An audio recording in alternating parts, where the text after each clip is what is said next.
Bridges across the country are crumbling. It's a sad but true fact here. Over 200 million trips are taken across deficient bridges every day in the nation's 102 largest metropolitan areas. Now remember this scene? This is Minnesota back in 2007.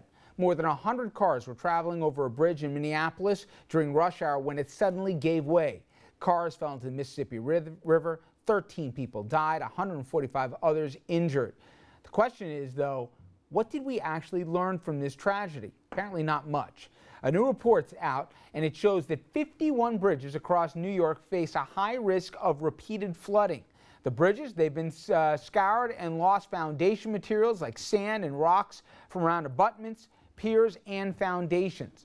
The governor, he's asking FEMA for about $193 million in funding. The entire upgrade, it had cost more than $257 million.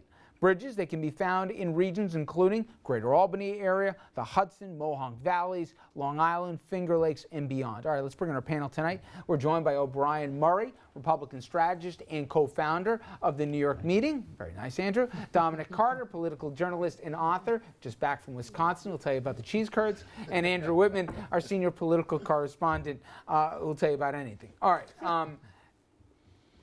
This is kind of like, Obi, we were talking about when the global warming or climate change report came out earlier this week.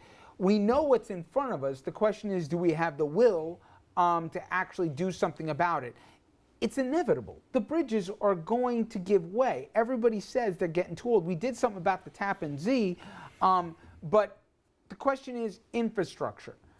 I don't want to make this political, but it always is lately.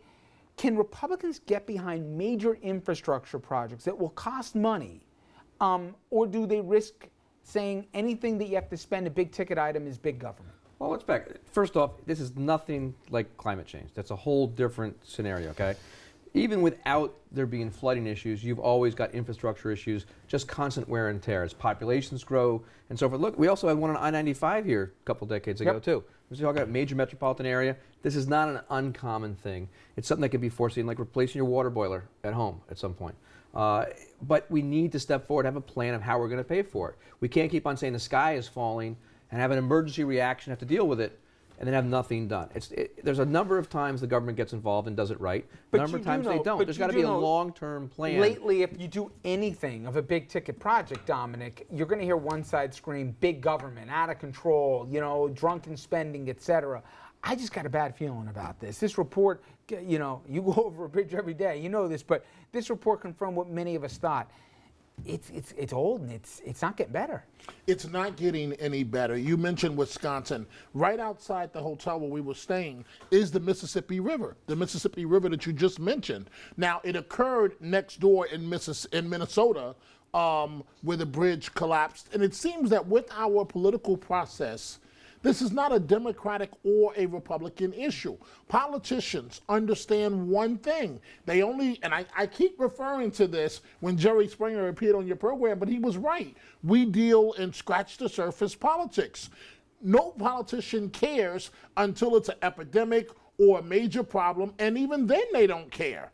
And that's not Democratic or Republican. It's one of these issues where every possible solution is an unpalatable one. I mean, we talked of an infrastructure bank, and that got shot down because that was a federal government overreach. There was talk of adding fees for people who use the highways more, or generating it through toll revenue, or taxing or bit greater fees for trucks and interstates who use the road more. One of the ironies here is, as they have higher fuel efficiency requirements on cars, there's less in gas taxes that come forward too at times. When you charge per gallon, you use fewer gallons to get the same place. So there is a question about how it's all paid for. But I agree with Dominic at this point. It's not a Republican or Democratic problem.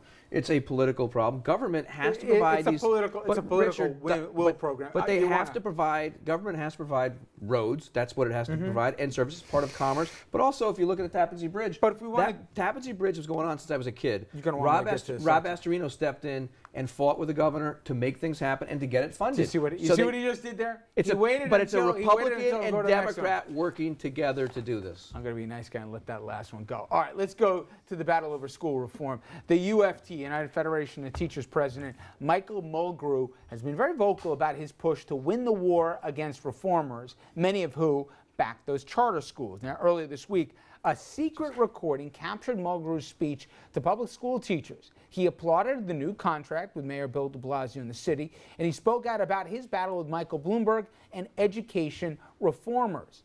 Here's part of what was caught on tape here. We are at war with the reformers. Their ideas will absolutely destroy. Forget about public education. Will destroy education in our country. Went on to say, by working with this mayor, we have come up with a creative way to one more time wink at Bloomberg and say, gotcha. Dom, did the union get that great a deal at the end of the day? Or given the realities that so many people got contracts expiring, they got the best one they could?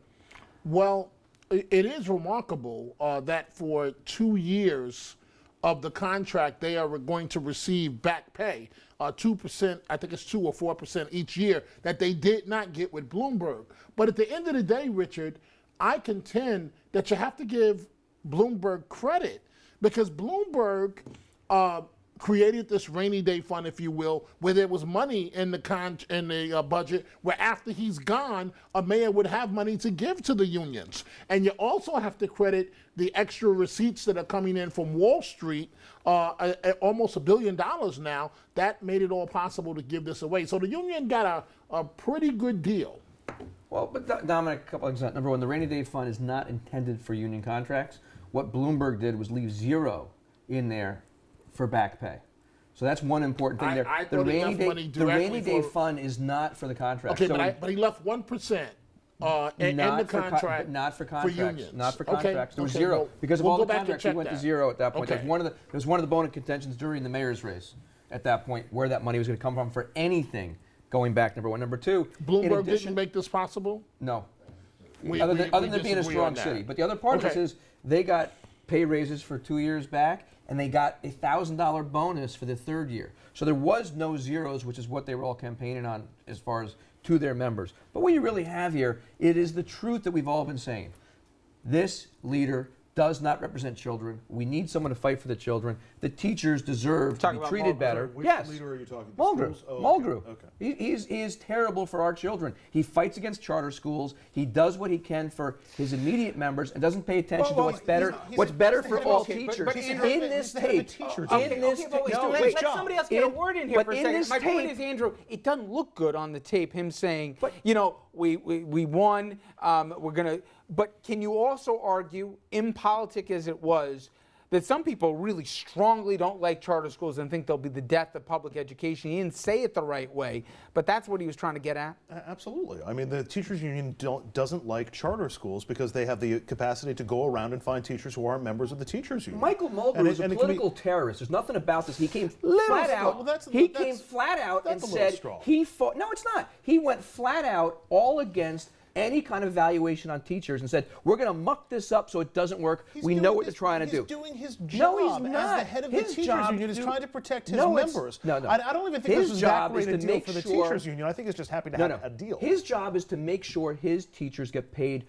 an appropriate amount of money. It's fair, and teachers are underpaid. We can all agree on that. His job is not to protect the teachers who don't deserve to be in a He's an classroom. advocate who for are the in teachers, the same way the No, Chamber of Commerce he's is an also an advocate- advocate for the an advocate rubber. for business. He's also the advocate for rubber rooms and keeping teachers on the payroll no matter what, even when they're not qualified and should not be near our Didn't the children. last president that groomed Milgro, Wendy Weingarten, didn't she do exactly the same thing? I don't disagree with you on that. She does. She you- also represents teachers, not the And children. Sandra- and Can I Sandra interrupt Teacher, you you before? want that Doesn't guy every, representing in you. effect, lobbying group do the exact same Yes. thing? They look out for the interest of their But body. Michael Yes. Mulgrew stepped up in this tape and admitted he did everything he could Yeah. to make sure there was no teachers' evaluations. Isn't it in the teacher's best interest to make sure He they're didn't evaluated exactly properly? say that, Yes, but he yes. did. He said he added 23 different items on how to evaluate teachers so everybody could fight it. Coal plants don't want federal regulators coming We're in and talking checking. about teachers right now. It's Don't the change same the thing. topic. It's the same thing. It is it's, not. It's a group advocating for Who hands-off advocates, so that who even advocates- underperformers can still get who by. advocates for the children, who fights against charter schools, okay? There's a big difference there. Mulgrew does not want charter schools because it's not his members, but he forgets that it's the Dom, best thing for our children. You know, Dom, I'll say this much. We all know, in every vocation, there's some people that aren't good.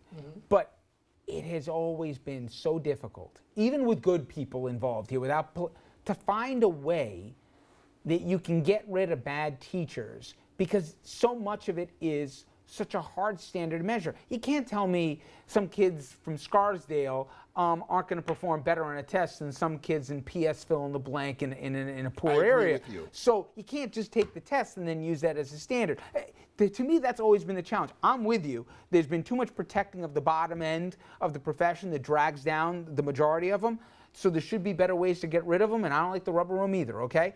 But it's easier said than done, and that's always been the challenge. Campbell Brown took him to task today very well in a public, I think it was the Journal or Wall Street Journal or Daily News, and she's been right on this as a mother of children in schools in New York. And I would say that you can't argue that she's not a middle of the road, common sense individual who's right on these issues. And she's called the teachers union on the carpet repeatedly for not throwing teachers out that don't belong. I grant you that it's difficult to weed out bad teachers. The same way it's difficult to weed out bad employees when you have unions that are protecting employees because they have to cover the good ones and the bad ones. But the opposite of that, without the union in place, is you have other factors that are in play, like who's in tight with your boss is who gets who gets tenure, or who stays, who gets the raise, or who gets the choice job. Let's not forget the children. Michael Mulgrew forgets the children. See what happens? I whispered to Obi, I got to go to break. It's like he doesn't even hear me. All right, when we come back, yeah, exactly. When we come back here, something near and dear to Andrew's heart here, the casino. No, I'm kidding, but only kind of. Ben Affleck, banned from a blackjack table, not because of, is it Geely, or what was that awful movie? Geely. Geely, thank you. But after he was caught counting cards. Now, I've always had a question. If you're good at math and you got a photographic memory, why should that be a crime? Should the casino have just let it go here, or their house, their rules? We're going to into that, and also whether or not it's time we should let online gambling take place. We'll be right back.